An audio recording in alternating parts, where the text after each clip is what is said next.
This war between Israel and Gaza is far from over. We are now even seeing other countries surrounding Israel are now getting into the mix. And this is not something that we wanted. We also are seeing that the United States is ramping up their efforts in trying to get Israel to agree to a ceasefire, or at least a rolling humanitarian pause, to allow people in Gaza, the Palestinian people, to get out and remain safe. Also, they could leave. They could get food. They could get fuel. They can get water. They can get medication. That is what the purpose of a humanitarian effort is at this time. Now, here's where things are starting to get a little bit worrisome for the rest of the world. Is now we're seeing an increase in the amount of people involved in this war between Israel and Gaza. Look at this.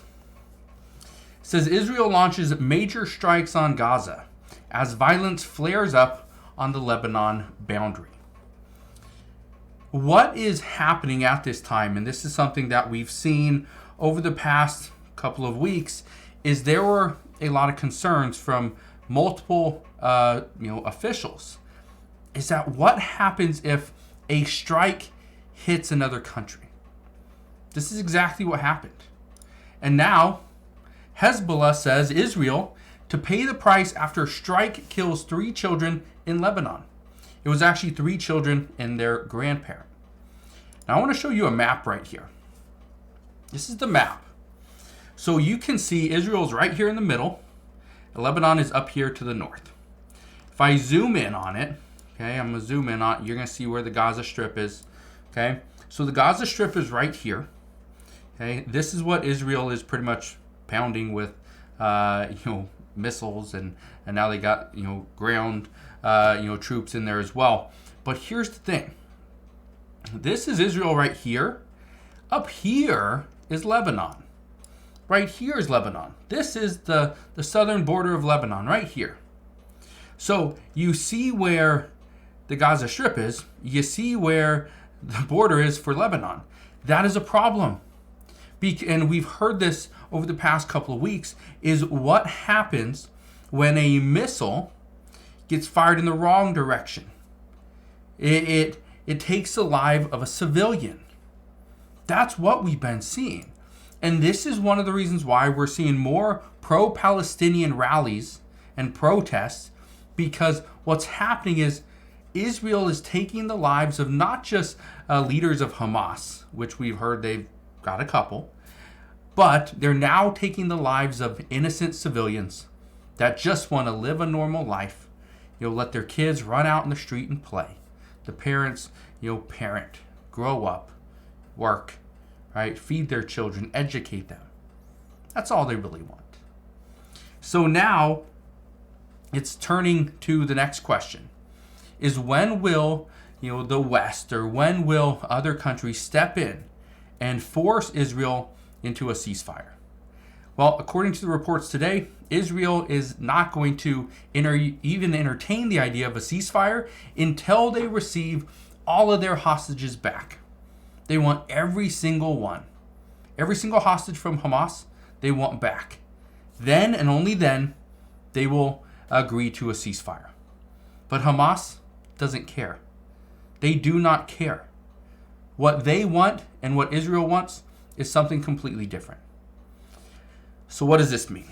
Well, I'm going to make this very short. This means that this war is going to widen. If we see Lebanon jump in and, like Hezbollah says, Israel is going to pay the price after the strike kills 3 children in Lebanon, well, if we see Lebanon jump in, and again, just look at this, and this is where many people across the world are concerned, is what if Lebanon jumps in? What if Syria jumps in? What if Jordan jumps in? What if, right down here, we have Saudi Arabia? What if Saudi Arabia jumps in? What if Egypt jumps in? That's the concern, is what if this war widens? And what if this war really starts to expand? And now it's jumping into Iraq, Iran, right? Oman, Yemen, Sudan, Libya, right? What if it's up here in Turkey or even Greece? That's the concern. What if this part of the world is at war? All because of what's happening in this area right here. That's the concern. And everyone's looking at, they're looking at Europe. They're looking at the United States. What could potentially happen here? And the reports this morning, what about China? What's China doing amongst all this news? Well, China is actually pretty concerned with what the United States is doing. And the concern with the United States is, what if China decides to step in, try to overtake Taiwan in a time when the United States is busy with Ukraine and also busy with Israel? That's the big concern. So I don't know what's going to happen, but the one thing I can promise you is I will be here every step of the way. I will fill you in on all the latest news and updates. All you got to do is two things. First, hit the like button on this video if you enjoy these daily updates. Also, click that subscribe button and tick the notification bell if you want to stay up to date on everything that is going on.